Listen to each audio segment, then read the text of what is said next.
What's up, YouTube? This is your boy Dezdaking, and we're back yet again with another episode of King Talk TV. Today, I have another special guest by the name of Rora, and she is an experienced realtor up in the Denver, Colorado area. We're going to talk about the current rise in housing prices, how they went from, averaging about 100 grand to almost averaging about 500 grand, $500,000, and that's just in the Colorado area. So crazy. We're going to talk about how that price is appreciating and how much housing prices could be within the next 5 to 10 years. We're going to talk about inflation and maybe if you're looking to buy a home, some tips on how you can acquire one for yourself. Again, this is Des the King. Please like and subscribe if you're into this content. Follow me on IG, follow me on Facebook, and I'm also on Snap as well. So yes, like and subscribe if you enjoy this. Comment below your thoughts. Let me know what you think, and I'll see you guys on the next episode. Peace.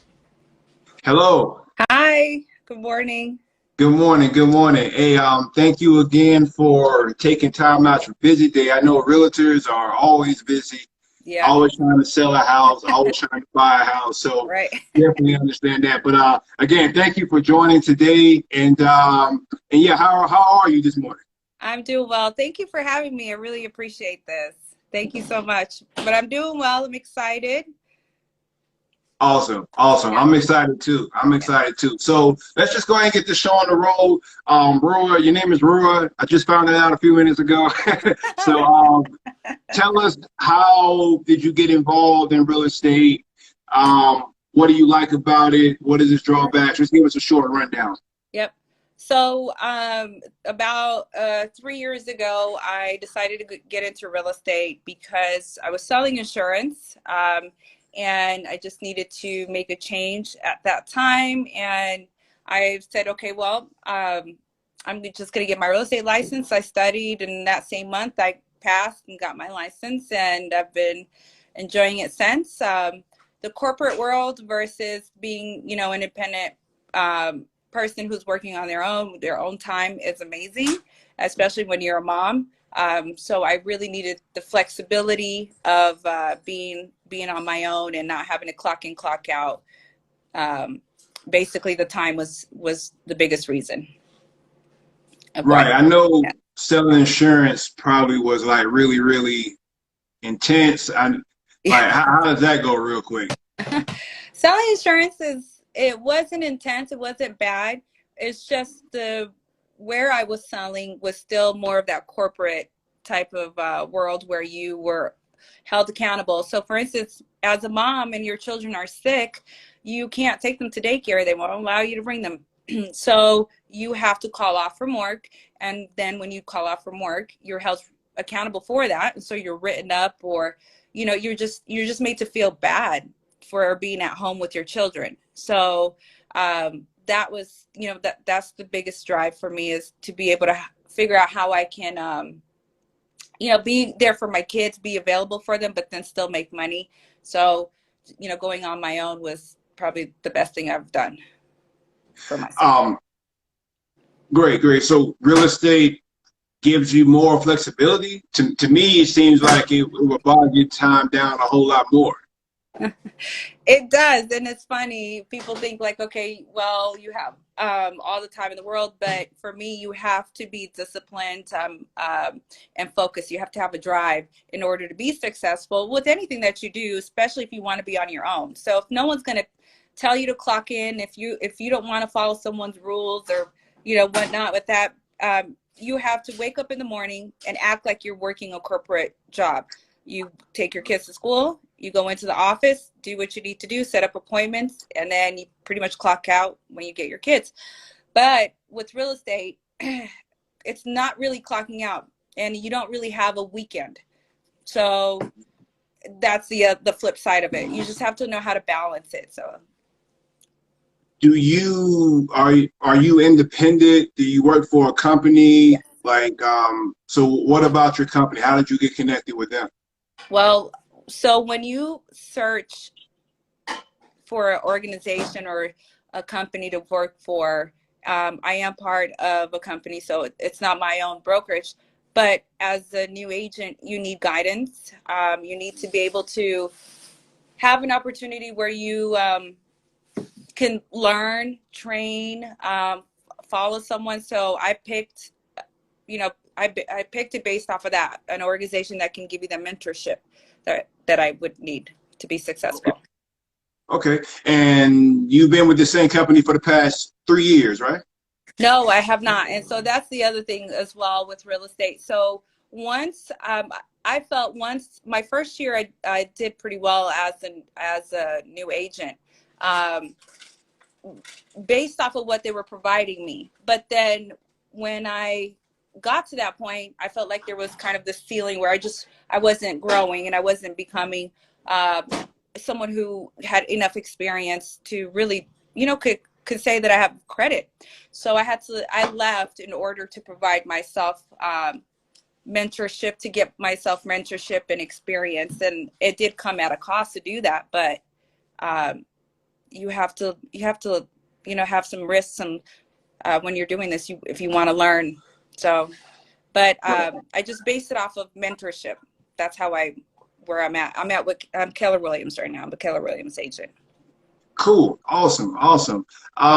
Just to switch gears real quick, as we spoke a little bit prior to you coming on, housing prices has been going up like ridiculously Right. over the past few years. And it's like, I know you stay in the Colorado area up in Denver, correct?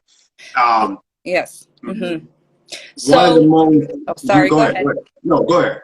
So I am predominantly in Denver, but I've also been in Pueblo, in the Springs, and Greeley as well.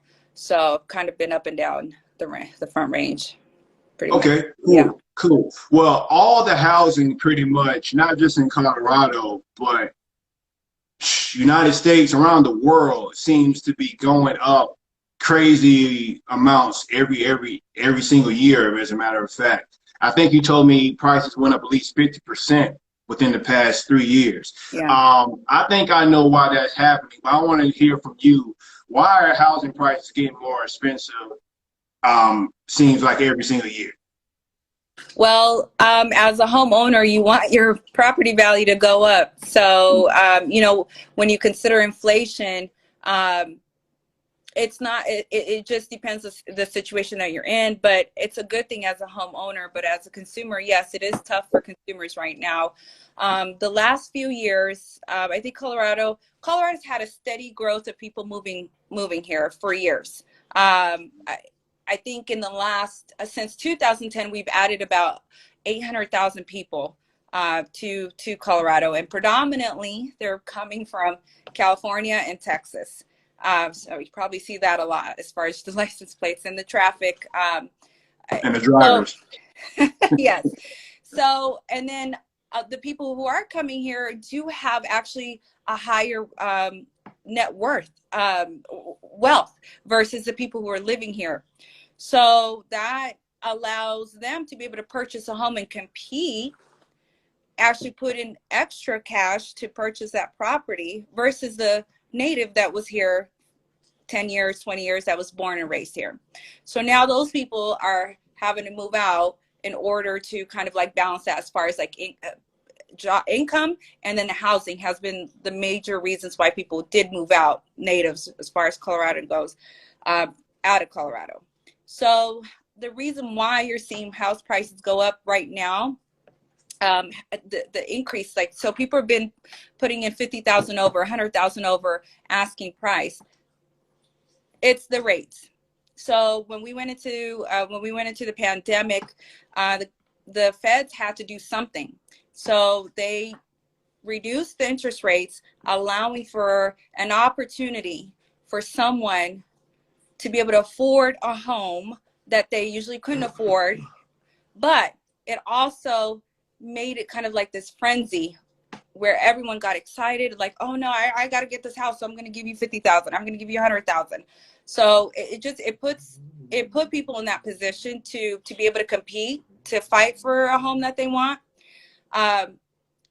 inflation is a good and bad thing, but they do control it based off of the rates. That's how it's going to work for people. So so also right now, as far as materials, cost of materials and materials itself is, we're in a deficit. So I think in 2022 to 23, we'll start to see things kind of level out, not drop. Everyone's kind of looking for this bubble, this market crash. It will level out for the next couple years, 2 to 3 years. Colorado is doing very well. People are moving here. I think it's about 3,000 to 4,000 people a month move to Colorado. So we're kind of doing well. So when you say if there's going to be a crash, or what people are asking about that, it's going to level out once we have the supplies coming in. Once everything just kind of eases, but it's not going to drop where it's going to be this 2008 thing. So I think, and as a buyer, you're kind of nervous. Why should I buy now, or should I buy now? What if it crashes? Anytime that you're looking to purchase a property, it's an amazing opportunity. It's a blessing. It's an awesome thing to do. Watching the market is not going to be good for you, because that same house that you're watching that you want to get into, because there's something's going to happen in the market, it's going to be that much more expensive in a year, 2 years, in 6 months. Like it's just a couple months here in Colorado while you're seeing appreciation on a property. As soon as you move in, you have equity. So you don't want to be the person who's watching the market. You have to be the person who's in the market. So you have to do everything that you need to do as a buyer to get yourself together as far as credit, down payment, and then put yourself in a position to purchase. Great stuff. One thing I wanted to ask, you said you don't see this because, okay, like you said, interest rates are low. Everyone is going crazy trying to get a house and putting thousands of dollars over asking. And pretty much, just like in 2008, this is what makes me think about 2008. In 2008, people were basically getting loans that they weren't qualified for, right? That's kind of the basics of what was going on then. Yeah. Right. So now it's sort of like people are getting property that they're really not qualified for. Is that a fair comparison, or do you see it differently than that? No, not at all. It's different because there's a lot of regulations now. It's not easy to buy a house. Although there are programs such as FHA, the VA, for first-time buyers, there's assistance for people to purchase a property that don't have the 20%. And if you have the 20% to put down, that's ideally how you want to buy a home. It puts you just at a less risk, and banks want to work with you. But if you're a first-time buyer, you need the assistance. So it sounds like, okay, well, if you don't have the 20%, why are you buying a home? It seems like that, but that's not true. If you're going to be paying rent and you're going to put a roof over your head, and you're going to work, and you keep working, and you've been working and doing the right thing, you should be a homeowner. You should be able to reap the benefits of an equity that comes from a property. So I would say right now, people are, just seeing a crazy amount of appreciation just because of the position that we're in, because of the pandemic. Even I know prior to that was still kind of a high, increase on price points. It wasn't just as extreme, but the pandemic just made things really crazy for everyone. So how do we balance this out? How do we get people to still continue to work? How do we give money back to businesses? And it's dropping these rates so that the banks can borrow. I think the feds went to 0% in the pandemic at the beginning. People thought it was 0% to buy a home, but it was the banks at 0% being able to get money, loan money. So that's their way of, just balancing it. I think it went back down to, I think we're in the twos again. For the last few weeks, we were at 3%, and the 3%, now it's in the twos, if I'm not mistaken. But that's how they just control things. So hopefully within 2022, we start to see supplies coming back in where there's just not a scarcity. Then when that happens, interest rates will go back up again. So there's always a balance. So interest rates are at 2% now. There's a frenzy, but then the rates are going to go back up. So then there's not going to be that many people buying and creating this insanity of, oh, I need 50 grand over whatever it is. So there's a balance in those. It's because of the interest rates. So I don't think, yeah, I don't think it's the same situation. We can't even keep up in Colorado. We can't keep up in housing with the people that are moving here. So it's just the lack of inventory. They're not overbuilding. They can't even keep up. Wow. Yeah. Wow. Okay. Okay.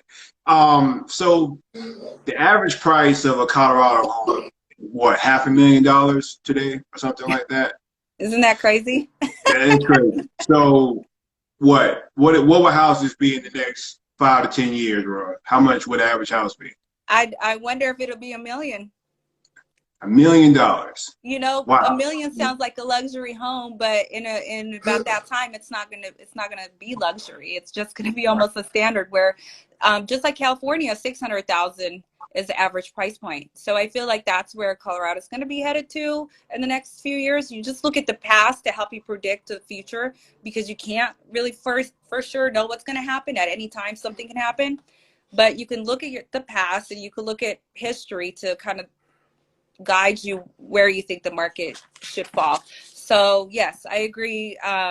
You know, price points are going to be over 500,000 for average pricing in Colorado.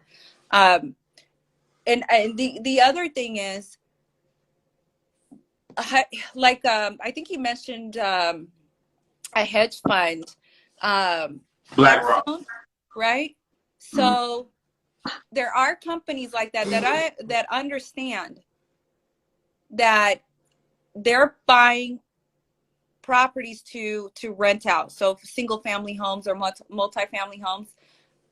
In about 10 years, it is going to be kind of expensive for the average person to buy. Hopefully the assistance is still there for first-time buyers.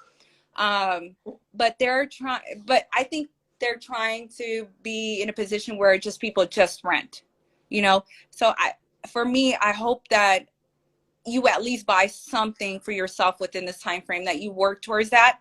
So,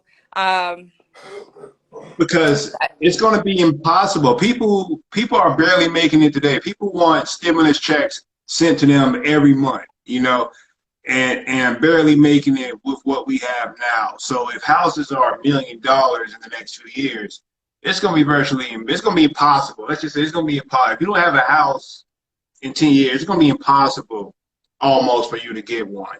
Because even if you have even if you have first-time buyer assistance, who's going to be giving out $1 million loans, you know, for you to buy a house? We adjust. Society adjusts, inflation adjusts, income increases. It's not so high right now, but hopefully the income increases to match that. That's just how it is, because you used to buy a house for $80,000, and people's mortgages were like $600, $300 a month, you know, back in the days. But interest rates were also at 13%. You know, so you adjust. So that's what's going to happen. But you're right. I don't want to be a conspiracy theorist, but I think, you know, the idea is to have properties to rent out and people renting versus them owning. And it's really important to own a piece of land, because if you own some land, you have a say in this country, you know. So it's really important to look into that, purchasing property now, so that you can benefit your future later, you know, or your kids, your family, and, you know, have a say within society. Yeah. Right. And I definitely agree with that. We got a few minutes left, Rora. I do want to ask a few more personal questions, not too personal, but just want to get your take on it. You being a realtor for all these years, I'm sure you made some mistakes, making deals, or whatever realtors do. So what's one thing that you wish you could go back on in your career? It could be with a house or with a client, whatever, that you wish that you could change if you could go back. My goal is to always service someone the best that I can. My communication, my just desire to make sure this person is taken care of, that I'm holding their hand. I experienced purchasing a home, and I remember how hard that was, and certain things that happened that I was, like, why weren't you standing up for me? You're my agent. Why aren't you like fighting for me? So every time I deal with the client in regards to real estate transaction, they're my priority. So I want to make sure that I take care of them 100%, that there's not going to be a better agent that's representing them. And that's absolutely true. I fight for my clients. And yes, there's lots of mistakes that you could make. But the biggest thing, if you don't communicate, that's your downfall there. Your client, the agent, the listing agent, the lender, everyone needs to communicate. You as an agent are responsible to make sure people understand what's happening, what's going on. So that's one big thing. But I think as far as mistakes, I have made a mistake in real estate myself. I bought a house and then sold it, had moved out of state, and that was the biggest mistake I made. So when I speak to people about real estate, I really come from the heart. I know what a blessing it can be, although like it seems risky, like, oh, I don't know if I want to take care of a home, be responsible. I can just say from the bottom of my heart that I made a $200,000 mistake. So yeah. By selling the house too early, like are you saying you shouldn't have sold it at all, or you sold it too early? No, you should not sell your real estate. That's my thing. Don't sell. If you can put yourself in a position to rent it out and then take that equity and buy another property that's more suited to you, that's the education I'd like to give to people, or like get them to think about it. It's not for everyone, but if you have to sell, get yourself into a position to buy another property.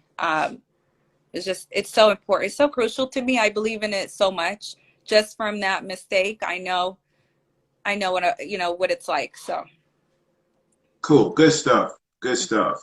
Dang, I did have one more question. Let me try to remember it real quick. Yeah, that's a pretty big mistake. I wouldn't see myself. You say don't. When you do get a house, don't ever sell it, no matter what, right? You're saying just hold on to it for dear life. And that makes sense, because if the price of the house is going to be $1 million in 5 years, why would you ever get rid of that, right? So definitely makes sense. I'm sure you know people such as your parents, grandparents that purchased property 30 plus years ago and have made $500,000, $400,000 in equity. What is that? Wow. What can that do for someone at their age, for retirement, and they can leave that for their children as a legacy. So wealth through real estate is very important. It's probably one of the best things you can do. I feel that you should diverse yourself as far as when it comes to investments and different things such as stocks. But real estate definitely is that one you want to make sure you hold on to. Excellent. All right, I got 2 more questions for you. Yeah. What is the main advice that you could give a first-time home buyer, or someone who is looking to purchase property for the first time? What's the number one thing you can tell them? Well, it's an emotional process. So keep in mind that there's a lot of regulations. That's why it's so good to buy, and they're protecting themselves. So whatever they need, get it to them. Don't feel like you're overwhelmed. It might be overwhelming, but hang in there. It is an up and down emotional roller coaster ride as you're purchasing a home. Things that you should do to prepare yourself. For one, you should speak with professional people in this industry. Your real estate agent, your lender, find a lender. You want people who communicate with you. You want people who are going to be there, whether you're buying in 6 months or a year, who are going to answer questions for you and make sure that, they're there for you so that you're not doing this on your own. So have a good team. The other thing is people can buy at a 580 credit score. I think there might be even people who do less, some lenders. It's not easy. But you want to be at a 620 credit score, which is what FHA will loan at. We'll give you the down payment assistance if you have 620. Your income, make sure that you have a steady job for the last 2 years. And then your debt to income ratio. Don't have too much debt. You do want to have some debt, but not too much where, let's say you have a $1,200 payment for a car and you're only making $40,000 a year. They're going to consider all that. Like, can you afford these things? Can you afford a mortgage payment? This is part of them regulating this, making sure that they're doing this safely for you and for themselves as far as the lender. Okay. So those are the things to watch out: your credit score, your income, your job history. They'll ask you for 2 years tax returns. They'll ask you for your W-2s. They'll ask you for your pay stubs for the last month. I think of things in twos: 2 years, 2 months, things like that. You can always have family help you with down payment. You can have your down payment gifted to you if you don't have it. So if you need a family member to help you out, they will allow that as well. Cool. Good stuff. Good stuff. Thank you for all that information today. That's really, really great stuff. One more thing. Any question that you have for me before we depart today? How long have you been in it? What is it called? I forgot. Jiu-jitsu? Huh? Yes. How long? Jiu-jitsu. Yeah, I've been in jiu-jitsu for 2 years now. 2 years, and I love it. I recommend it especially for women. You know, you being are you single, married? No, I'm not married. Okay. Well, just a woman being out and about by herself, jiu-jitsu really teaches you how to leverage your body against a stronger person. So if a man were to try to attack you, you would know what to do to defend yourself. Oh, wow. So yeah. So if you have, and I know there's a jiu-jitsu gym somewhere near you. So just stop by and take a class one day, and take your kids too. Yeah, y'all love it. See, my man Fernandez in the comments, he's really good at jiu-jitsu, and yeah, we both talk about it a lot. So yeah, you should definitely try it out one day.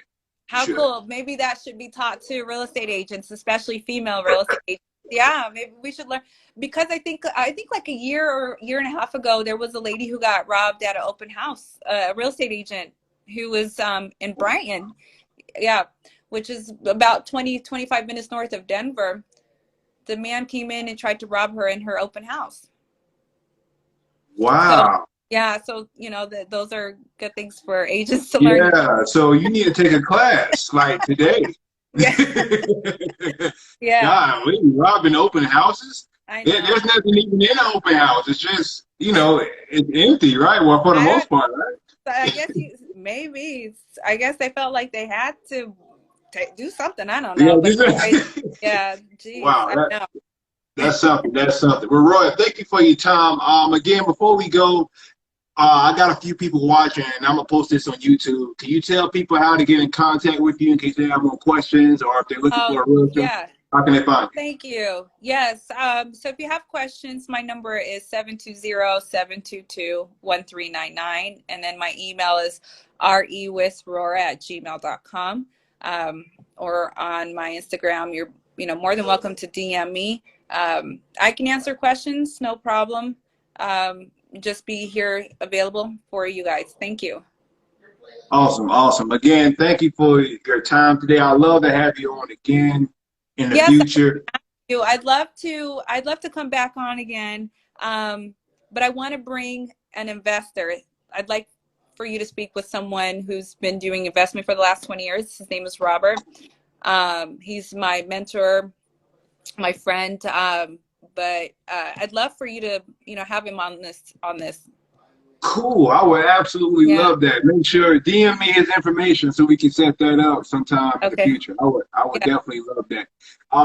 If you're watching this on YouTube, please subscribe to my YouTube channel at Dezdaking. Follow me on Instagram at Dezdaking. Rora, thank you so much, and I hope you have a great rest of your day. Thank you so much. I appreciate it. You have a good day. Bye-bye.